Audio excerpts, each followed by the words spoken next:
Hi, welcome to another exciting episode of the Andre The Beast Crayton Show. Today, another exciting show, another exciting guest. Today is going to be a good show. Let me tell you where we're going with this.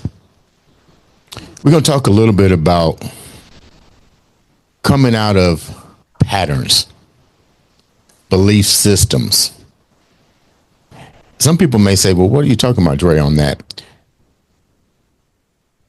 The program, the matrix. And we're now living in a beautiful stage of our life, of all of our lives, the age of Aquarius. And I'm an Aquarius, so I'm going to hype this shit up. But it's a beautiful time to be awakening. And during that process of enlightenment and awakening, we all are going to experience a certain shift. It may have already happened and you don't realize it, or maybe you've avoided the signs that it has, but it's still out there. And some of us may have already recognize the signs and have already started to shift. And in that process of shifting, you may have to get rid of some things that you think might have been of importance when it could have been just a teaching tool to take you to a whole different level. So today on the show, we have a young lady who has definitely shifted mentally, spiritually, and emotionally. And she's definitely knows what her purpose is. And she's here to share that purpose. Welcome to the show, the beautiful Amy Henry. Welcome to the show, Amy. Well, thank you for having me. I'm so excited. We was talking off camera and we could have kept on talking. That energy, that quantum physics energy was just like, that vibrational pull is everywhere. A lot of people don't realize that you attract within your vibrational frequency. It's like a radio dial. Sometimes you got to keep turning till you find that. But before we get deep into that, tell the viewers briefly a little bit about who Amy Henry is before we get into your journey. Well, I like to say I'm a dancer at heart. I'm a mom of four. I work in corporate America. I am obsessed with health and wellness and all things actually that have to do with the mind and mindset. And so I think as a lot of people are, we're multifaceted human beings. So to define us by like a label or, defining by your career or by what school you went to, I always say, everyone has so many parts of them, right? And it's hard to, verbalize, but yeah, I'm me. Now, did you come from I'm here. Did you come from a stable environment? Both mom, dad, siblings in the house, the typical Brady Bunch type family environment? I mean, it was magical. I was second oldest of six kids. We were Italian Catholic. We moved from Cleveland, Ohio to Atlanta. And, I had to be very responsible at a young age because there was always babies and dogs running around. So a lot of chaos. Mm-hmm. Very loving parents. They still are together there. Literally, their synergy is just, it's beautiful to see. And they still have such a connection. And so very much loved. We are a loving family. I love you, hugging. So a lot of that. Now, I didn't realize, everyone has some childhood trauma. It doesn't have to come from the family. Right. And so I always, when people would say, talk about childhood trauma, I'd be like, well, no, I had a normal childhood. Like, I'm fine. I don't have childhood trauma, Right. but we all have it. It's just, are you going to recognize it? Because once you start going deep and figuring out how you're operating as an adult is very much based on the trauma you had as a child. And it could be from a teacher, from a comment, from a stranger, from a friend, from family. Like, we don't realize what we absorb and hold down deep into our subconscious. And it actually drives and will dictate how we see the world and what choices we make as adults, unless we actually recognize and start to kind of dig deep and figure out what's in there so that we can kind of release it back. You think of the darkness, you release it into the light, it no longer holds as much power over you. Mm-hmm. And so I'm very much into other people recognizing, even if you were in a normal childhood, per se, Brady Bunch, or grew up, there was nothing major that happened. There's still things that happen to you that you then allow to kind of dictate your adulthood. Now, none of that happened to you. You grew up in a system where you followed the rules of engagement, the matrix. You got married, you went to college, beautiful children, 23 years of marriage. 2 years later, 2 years from today, you wind up divorced.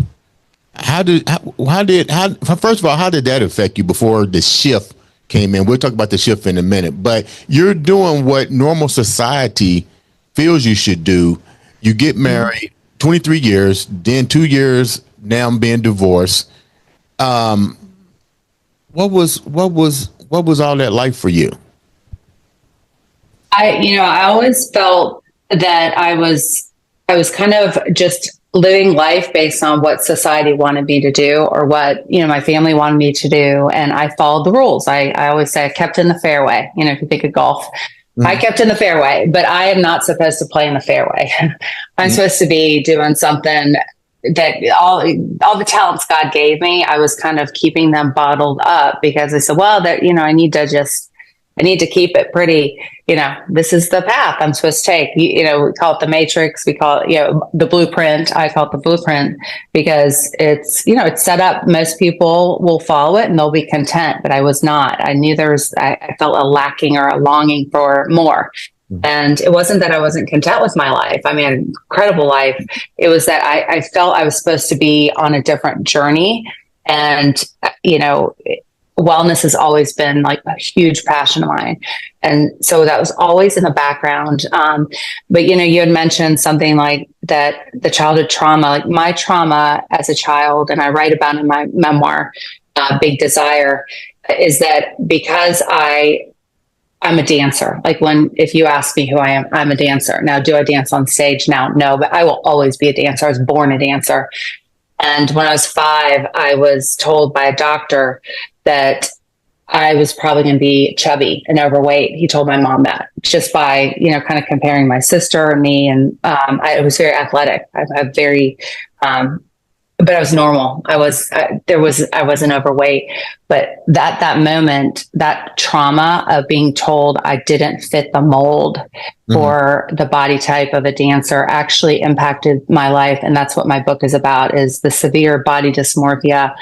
And I took on the beliefs and labels of society saying, no, you don't have the right body type to be a ballerina. And so my dream was shattered when I was 5.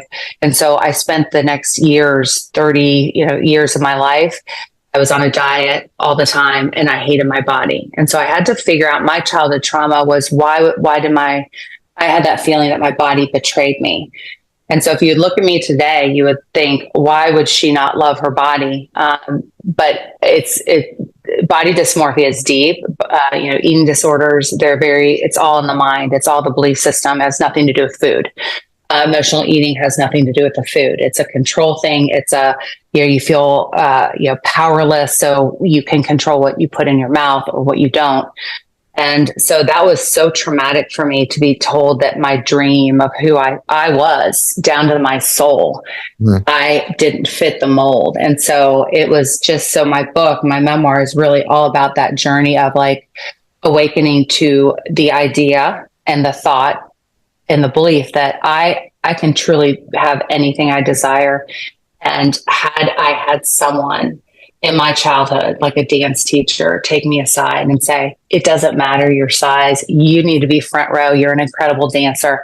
If I had that one person like get in front of me, my life would have probably been completely different. I would have then had that belief system not shattered. I would have been like, oh, someone believes in me. Like, she's saying it doesn't matter that I'm the tallest girl or that I have all, muscles, and I'm not like tiny like the other dancers. I didn't have that. So then I say to myself, what was it? It dictated most of my life. My decisions was based on my body, everything was very, very dark. But I said, like, I wouldn't be in the position I'm at. How did that affect your marriage? I mean, because you're dealing with other women as well every day. You're in corporate America where, appearance is everything. How did this affect? You had to switch careers, so you never really got into the dancing thing. So now you're going back into what society wants you to be. But you're still suffering from that awful word that you can't. I hate that word, can't.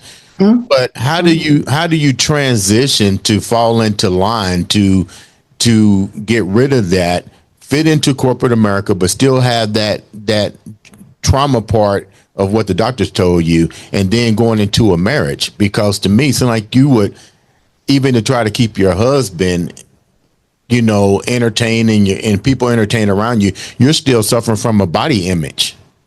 Oh yeah. Yeah. So, I mean, the scale until I was 36, I was on a diet from the time when I was 5 to 36, when I said I will never diet again. It got to be so much of a burden that I do have to thank my ex-husband, that I remember he just said, you've been struggling with this body dysmorphia. We didn't really term it like that back then, but he's like, you have these issues with the scale. It dictates your mood. You get on, if you're lower. He goes, why don't you just give it to God? I think it's been long enough. And like, it was at that moment when you visualize, like, I remember exactly the spot I was. It was very spiritual. I felt like a weight literally lifted off my shoulders, and I just broke down in tears. It was like at that moment I decided to surrender and give it to God. And so from that moment, I never dieted again. And then I started getting really, really into researching how food impacts the body, what happens when we eat, what all the chemical reactions, because before, food was just emotional. It was like, I can have that, but I can't have that. I'm told to eat this, but I can't eat this. And so I lost even any sense of like, well, what does Amy's body want? Like, what do I crave? What do I like? I refused to even allow myself to think that, because I was like, just tell me what I'm supposed to do, like a robot. Mm-hmm. And so it was always in the background. I always say it was my cross to bear, is my body, because that's why my book is called Big Desire, because the word big to me, before I wrote the book, and this was part of my healing, when someone would say you're big, it was a negative term for me. It made me like, I would get hives. Like, I'd be like, oh, I'm the big girl, because I'm 5'10". And I have, I have broad shoulders. I used to be a swimmer. I'm an athlete. So the word big was a negative term to me. And so the meaning of that word was so different than other people. Other people don't think about it as like, I felt like I didn't fit in because I was big. I was the big girl. I was the big chick. And so that word was like nails on the chalkboard for me. So for me to name my book Big Desire was huge, because I had to remove the meaning of big being negative and make it positive and make it like, I do want to be big. I want to be grand. I want to be able to speak to millions and inspire people, that they don't have to settle. They can do and have anything they desire in life. And it all starts in the mind. And so shifting the beliefs and getting rid of the labels that no longer serve you or that you took on because someone gave them to you. Well, they shouldn't be your labels to keep. So like eliminating the labels, the stories we have that play in the background, because those limit you to what you actually can accomplish. And so it's by removing the meaning of things and just saying, you know what, that's not, I'm done. I don't have to believe that anymore. I don't have to carry that label about myself. I didn't give it to myself. Someone gave it to me. How were you able to, how did your belief system and what was said to you impact your kids? Because you still had that mindset still. You just shifted. And I know you got two younger kids, 14 and 19, but you have a successful 21-year-old that just played a major football game with South Carolina Gamecocks. And, go Cox. You have a 19-year-old. I mean, and a 10-year-old. You can't forget my brookie cookie. What was the relationship like with your kids, knowing that you had this trauma still nestled in you? Did you treat them differently? And because the word big still was affecting you. Oh yeah. And that's an excellent question, because again, it's a testament that you know, people can evolve and change their beliefs. So when I was raising them, I had fear, you know, actually when I found out, this is really sad, this is how deep body dysmorphia and eating issues are. I found out she was a girl and I cried and said, oh God, am I going to screw her up like I was screwed up? Because I had such severe body dysmorphia. I would never show my arms. I would never show my stomach. Like, I have pretty nice arms. If you see pictures of me, like I hid them because I was like, they're too big. And so crying when I found out she was a girl, because society tells women you need to be small and dainty. And I'm not small and dainty. And so my son, it was celebrated. We were like, oh, he's a big boy. He was born a massive human being. He still is 6'7". You know, he's this incredible football player, massive human being, but that's celebrated in society. But big girls are not celebrated. So when I was pregnant for Sophia, I was so freaked out that I would follow that same pattern of like diets. And that's when I decided, I was like, I'm not doing this to this child. So I had to flip the script in my mind. I had to change the perspective and say, if I could go back, what would I want someone to do for me and to help me through these body issues so that I could then not put them on my daughter. And so, yeah, I mean, it's still it's still something I have to make sure that I'm aware of, because that's, you know, that belief and the way you do things is so ingrained. And so, yeah, it would be if maybe she was 9 and she's a little chunky, that I would say, hey, you got to watch what you eat. Like, I wouldn't do that to her. Right. So we handled it differently. But it definitely it was something that I was very aware of, because I did not want to put that on my kids. It's funny. And they aren't like that. They love their size. Like, I have to say, my daughter, who's 5'11", is mad because she's not over 6 feet. So I'm like, oh my gosh. And she celebrates her. Yeah, she plays volleyball. She's a phenomenal athlete. She's beautiful. She did not I broke the cycle. Right. I broke the cycle, which I'm proud of. And I'm glad you did. Because she loves it. She loves being like her size. She wants to be taller. Even as a former trainer to tons and tons of celebrities and females, that was one of the major thresholds that I had to teach women, that quit trying to rationalize what the media puts out that you should look like. Yeah.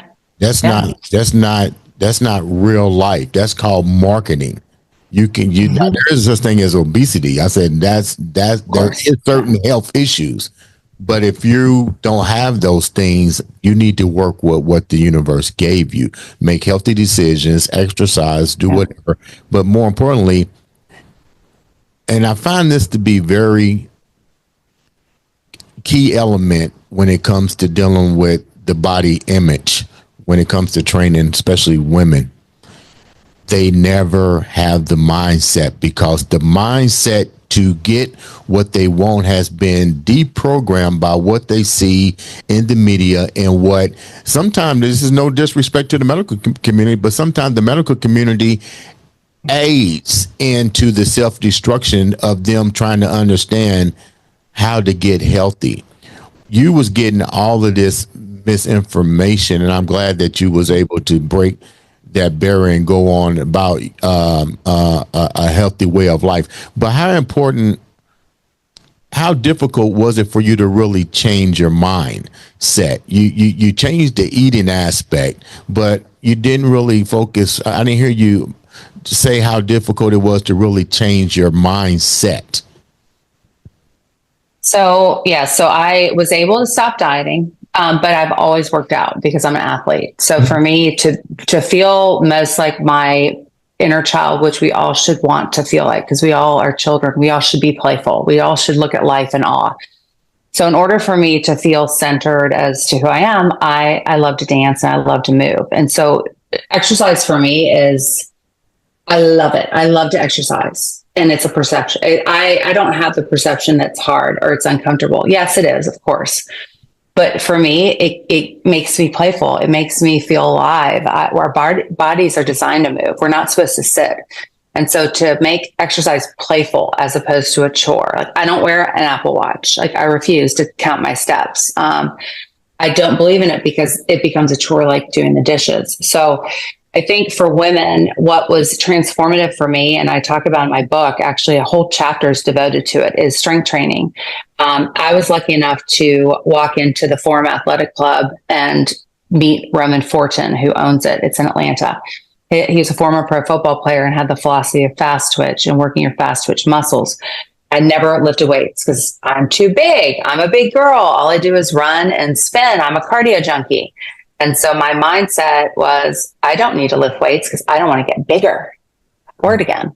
So when I walked into that gym, he was the one who literally, when he said the words to me, and you'll appreciate this because you're a trainer and an athlete, he goes, what do you want to look like? He goes, you want to look like someone who can run 26 miles? I'm like, no, they look like they're in pain and they're, it's like they're skinny. And he goes, okay, do you want to look like someone who can run the Peachtree Road Race? I said, no, everyone can run that. I run that all the time. He goes, do you want to look like a sprinter? Do you want to have definition, cut arms? I was like, hell yeah, I want to look like a freaking sprinter. I want to have Madonna arms. I want to have Linda Hamilton from, what is that movie? Terminator. Yeah. Terminator 2. Her arms were cut. I've always wanted those arms. And he goes, you're going to replace 2 days a week of cardio with fast twitch training. And it's all about pushing yourself, going hard and fast with strength training. And I swear it transformed my mindset and everything about how I looked at exercise, because I was like, wow. Yeah. This is a key, and I've never stopped it. And so I tell women, and you probably have a hard time, women are scared because they think weights, strength training will make them big or bulky. And that's not what society says is feminine, right?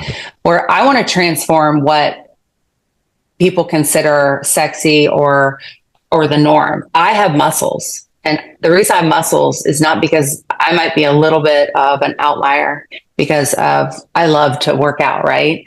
And I eat very clean, and I know that. But women have to understand strength training is what gives you definition, makes you feel strong, gives you a sense of power, and it creates and sculpts.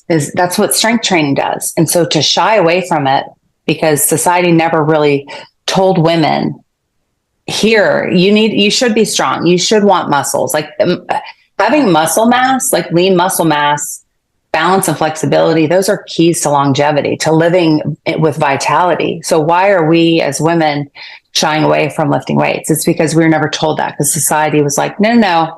The boys will be in the weight room. No, you guys go do what, whatever, go cheer, So it's not part of society. I think it is better now. I'm so thankful because, the girl athletes now, and I've seen it with my girls, like that's part of the program, but it wasn't when I was growing up.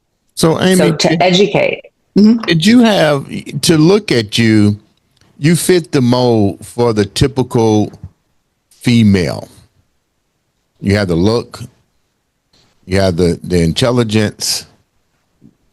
Did other women, as you was going through this journey before you recognized the shift, did they look at you like, are you crazy? You look great. Like, why are you so Yeah. adamant and of tearing yourself down?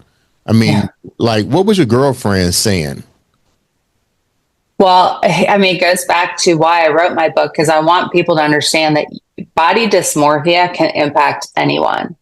And so I still struggle with it. I am probably, I don't know, 10% body fat. I don't own a scale. I don't know. Well, I'm maybe a size 6, who knows, but I'm 5'10". So I still look at myself and I struggle because I'll say, if my stomach, like I catch myself, and it's something that anyone can develop, because it's something in the mind and something that is, you create in your mind and you make it bigger than it is. So it's truly isolating, and it puts you in a prison within your body. And what happens is you become uncomfortable in your own skin. Like I would walk by a mirror and all I could see was like the size of my arms and my stomach, or I would push on my stomach constantly, it's shocking. It gets deep in. It can affect your social life. It could make you isolated. It makes you think like, I can't go out tonight because I don't have something to wear, except I got to cover up my arms. Or like your whole mindset from the time you wake up to the time you go to bed is based on what your body looks like. And it is a serious thing there's a lot of women that carry around with it, and they will say it to you. They'll be very open and honest. If you compliment someone, they'll be like, oh my God, I can't stand my thighs, my butt, there's something. But a lot of people then, women, especially younger girls with social media, they're looking and they're seeing what everyone praises. And if they don't have it, then they feel insecure. And then their whole self-worth is wrapped up in their body. And then they lose like who they are. Like, we are not our bodies. Those are the vessels, right? We're given a body for which to experience life spiritually. But we are not defined by a body part or even our weight or our height. Like that's just, it's so hard when it becomes the center focus of like your mood is going to be dictated by, the scale. What the literally a number on a arbitrary scale can dictate. And it happens to so many women, especially. Men have it too. It's severe. And you just mentioned something. You just mentioned that you're still, meaning currently, still having difficulties with this situation. You mentioned that the body is a vessel. You're starting to evolve. I can see that because you shared that. What are you learning from your involvement that is solely giving you clarity that what you just said, this is a vessel? You can't keep walking by the mirror worrying about if your arms are big or if your stomach is this or this is it. This shit deteriorates. So how are you now elevating your mind to get past what you're dealing with? I love that question. And my response to that is, the more you turn internal, and, I did that through meditating and journaling and listening to certain voices out there that have concepts that I'm fascinated by. You no longer, the focus, the energy is no longer on the external, thing you don't like about yourself. It becomes, I want to be authentic. I want to live my best life.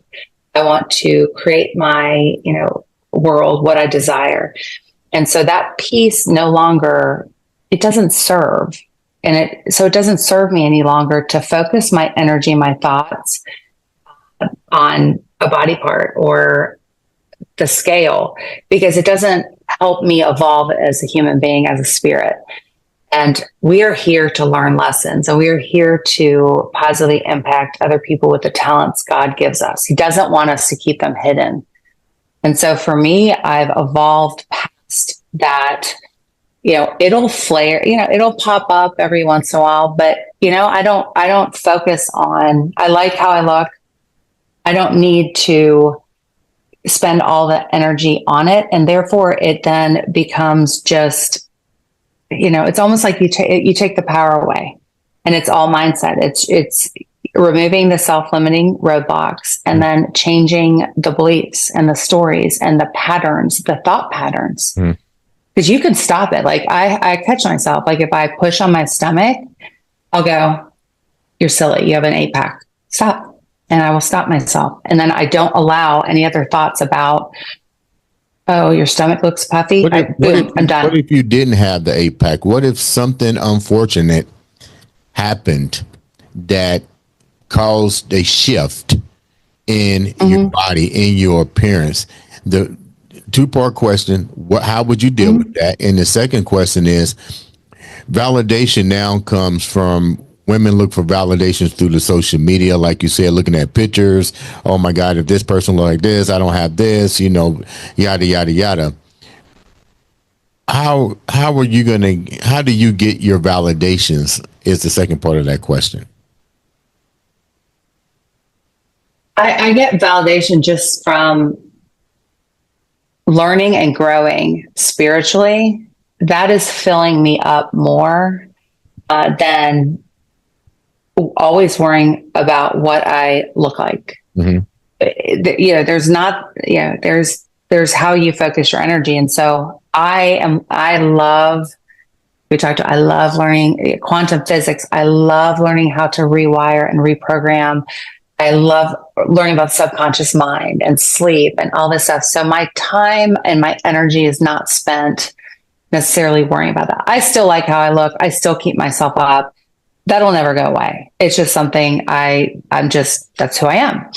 It's part of me. So I will always wear makeup. My grandmother did. My mom does. My sisters do. Like, we're all very much like that stuff, but I enjoy it. Like I think putting makeup on is like art, or doing your nails. Like, that's fun for me. I'm very girly. So that'll never go away, but it's the focus and the energy, because where you focus your energy, then your thoughts will start to go in that same direction. And then that's where, your path leads. And so I know the power I have within my mind to dictate what I want and desire in life and how to get there, and taking the inspired action. And so some of those thoughts and beliefs of, I'll never be a size this, or I'll never lose weight, or I'll never be able to, get strong. Like, those are just self-limiting beliefs. You've created the belief, and you can uncreate it. You can just stop believing it. And then you pick up the belief that you want, that's going to be aligned with your desire. So if woman is like, I have an eating disorder, I can never get healthy. Yes, you can. It's literally in you. The belief system is in you. You don't have to carry it around anymore. And I think giving people permission to question those beliefs about themselves, that's the first step. It always starts in the mind. And that is, if you don't address it in the mind, you're going to constantly seek validation to fill you up, because there's emptiness. But if you turn internal, that validation is, am I staying true to my purpose? Am I passionate about what I spend my energy and time on? And what do I want in my life? What do I want to desire in my life to pull it in? Then you're not seeking external validation, because it's that dopamine hit where you're like, I need to, I have to be a certain way. I have to present myself a certain way. It's validation you're trying to pull in. But the point is to get to where you don't need anyone else's validation, because you know who you are, you know what you want, and you know that you're a rock star, because there's only one of you. And all those thoughts and everything you push out to the universe, that all those talents, those are unique, and God gave them to you for a reason. And like, own it. You're like, wow. I mean, look at my life. All of us, we should be like, wow, so grateful. Like, all that we have. It's a mindset. It's I am perfect because I was made this way. I need to own it instead of hide it and try to be someone else. Why are you trying to be someone else? God made you. Before we wrap up, what are you currently working on today? What are you currently doing now to keep yourself in line, to work on yourself? What are you doing now? So I always say I'm a free spirit who gets my stuff done. Meaning like I will always exercise. I will always eat well just because I love it. I love how the feeling I get from it. I will never give that up. But at this point, I'm focusing my energy on completing my next book. It's called The Desire Method. So it's synergy of mind, body, and soul through wellness. And people only think of wellness as diet and exercise. But again, you got to get the mind, you got to get who you are, the spirit, all aligned. Your body will change, it will shift, whatever you want it to do. You have to, everything has to start in the mind. So you got to start addressing your thoughts and your beliefs. And so my next book's coming out will be more of a guide of my philosophy and my method. And then I'm also really passionate right now about hormones. And, there's a lot of misconception out there about, the midlife crisis, hormones, they're always going to be declining. What can we do about them? Menopause for women, even men losing testosterone. So I'm also going to be offering a course on mini courses on hormones and peptides and what the difference is between the bioidentical hormones and the conventional and why, because I think there's so much information being thrown at us that it's information overload. So I love to be a curator of information and insight that someone can take with them and then use it to change their path or change their life or give them direction so that they can take ownership with their wellness, because it all is going to start from within. How can the viewers reach out to you and support your cause? I would love to, hear from them. They can email me, but they can go to my website. It's www.thedesiremethod.com. And you can always email me from there or, email me. I'm on Facebook, Instagram. I'm at _Amy Henry _method. So you can find me on Instagram and follow me. I'd love to have followers and just get the message out that we don't have to settle with what society says about aging, about how we view ourselves, and we can change the narrative. And all it does is means you can, and it's all in here, and it's powerful, and it's all in here. So when you use those two powers, your spirit and your mind, your body follows, and all those feelings and chemicals, they just explode and they're amazing. And great things begin to happen. Amy, thank you so much for taking the time out to share another beautiful story.